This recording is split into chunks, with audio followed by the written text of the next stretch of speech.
বুকে হাহাকার। ছেলের শখের মোটরসাইকেল, আসবাবপত্র ও জামাকাপড়ের দিকে তাকাতেই এখনও চোখ ছলছল করে ওঠে মায়ের।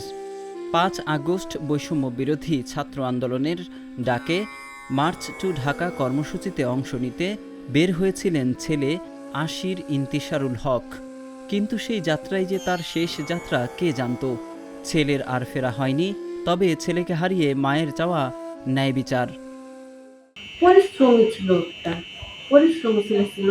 ওর উদ্যম ছিল অনেক বেশি। স্মৃতি বলতে তো সবকিছুই ওর আমার কাছে স্মৃতি। এখন শুধু স্মৃতি।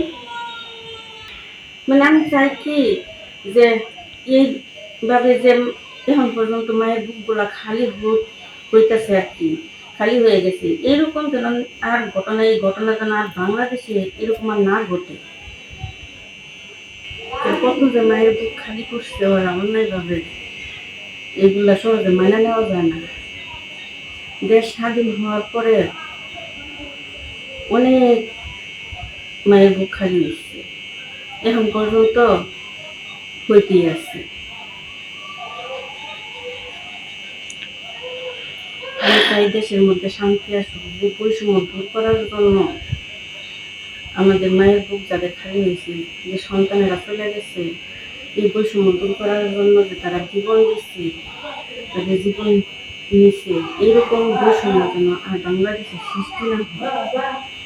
আমি সন্তানের মা হিসাবে আমি সবার কাছে এই জানাই যেন এরকম পরিস্থিতি যেন আর কেউ না পড়ে।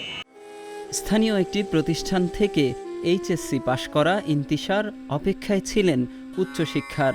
সেদিন ঢাকা ময়মনসিংহ মহাসড়কের গাজীপুরের মাওনা এলাকায় পৌঁছালে আইন শৃঙ্খলা রক্ষাকারী বাহিনীর গুলিতে গুরুতর আহত হন ইন্তিশার। পার্শ্ববর্তী হাসপাতালে নিলে চিকিৎসক তাকে মৃত ঘোষণা করেন। 5ই August long march to Dhaka যে ঘোষণাটি হয়, সেই ঘোষণার পরিপ্রেক্ষিতে আমরা লং মার্চ টু ঢাকার উদ্দেশ্যে রওনা হই সকালে 5ই আগস্ট। তারপর আমরা মাওনা পর্যন্ত গিয়ে আটকে যাই। সেখানে আটকে যাওয়ার পর আমাদের বিজিবি আমাদেরকে আটকে দেয়। তারপর আমরা ওইখানে আটকে যাওয়ার পর সামনের দিকে আর আগাতে পারি নাই। সেখানে আরো আন্দোলনরত অনেকেই ছিল, তারা কেউ আর সামনের দিকে যেতে পারেনি। যখন আমরা সামনের দিকে যেতে চাই, বিজিবিরা আমাদের উপর গুলি চালায়। পর্যায়ক্রমে অনেকেই গুলিবিদ্ধ হয়েছে এবং আমার সঙ্গে অনেকে মারা গেছে। সেটা দেখার পর আর আমাদের ওইখান থেকে ফিরে আসার ইচ্ছা হয় না, যে আমরা কিভাবে ফিরে আসবো, এখানে ফিরে আসার কোনো কথাই আসে না। তারপর আমরা জানতে পারি যে স্বৈরাচার মুক্ত হয়েছে, স্বৈরাচার পদত্যাগ করেছে। তারপর বিজেপি আমাদের ডাকে, বিজেপি আমাদের বলে ঠিক আছে এখন আপনারা স্বাভাবিকভাবে আসতে পারেন। তখন আমরা স্বাভাবিকভাবে সামনের দিকে যাই। সামনের দিকে যাওয়ার পর যখন আমরা একদম সামনের দিকে চলে যাই বিজেপিদের কাছাকাছি, তখন তারা আমাদের উপর সরাসরি গুলি চালায়। তখন গুলি চালানোর পর আমরা যখন দৌড়াই, পিছনের দিকে দৌড়াই, পিছনের দিকে দৌড়ানোর পর যখন একটা সেফ জায়গায় আসার পর পিছনের দিকে আবার ঘুরে তাকাই, তখন দেখি আমার বন্ধু গুলিবিদ্ধ হয়েছে। পিতার কাঁধে পুত্রের লাশ যেন পৃথিবীর সবচেয়ে ভারী বোঝা। তবে শুধু নিজ সন্তানের না, আন্দোলনে আহত নিহত সবার ন্যায় বিচার চান এই বাবা। যেহেতু সাথীরা মারা গেছে, সুতরাং আর পিছপা হওয়া যাবে না। এই যে একটা মনোবল, এই মনোবলটা যদি আল্লাহ পাক কবুল করে, এবং তার মোবাইলের সর্বশেষ যে পোস্টারে ছিল লাল বৃত্তের মধ্যে স্বাধীনতা লেখা, দুনিয়াতে ন্যায় বিচার প্রতিষ্ঠার জন্য এটা খুব জরুরি। যদি কোনো বিষয়ের বিচার না হয়, তাহলে পরবর্তীতে একই ধরনের অপরাধ ঘটার রাস্তা খুলে যায়।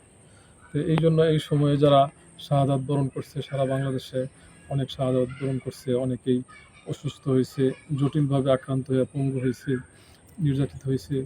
এগুলো শুধু আমার সন্তানের বিচার আমি চাই না, সমস্ত শাহাদাত বরণকারী এবং নির্যাতিত মানুষ যারা আছে, এগুলোর যাতে একটা ইনসাফ ভিত্তিক বিচার যেতে হয়, এই ব্যবস্থা এই দেশের রাষ্ট্রে যারা আছে তাদের মাধ্যমে জনগণ যাতে এটা অল্প সময়ের ব্যবধানে দেখে যেতে পারে। শিক্ষক ও আত্মীয়রা জানান, ইন্তিশার ছিলেন মেধাবী, সদা হাস্যোজ্জ্বল ছেলে। তার এমন মৃত্যুতে একদিকে যেমন ব্যথিত তার শিক্ষক, অন্যদিকে গর্বিত তিনি।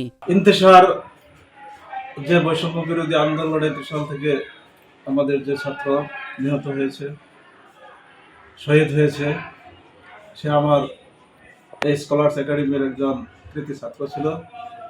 সে ষষ্ঠ শ্রেণী থেকে দশম শ্রেণী পর্যন্ত এখানে লেখাপড়া করেছে।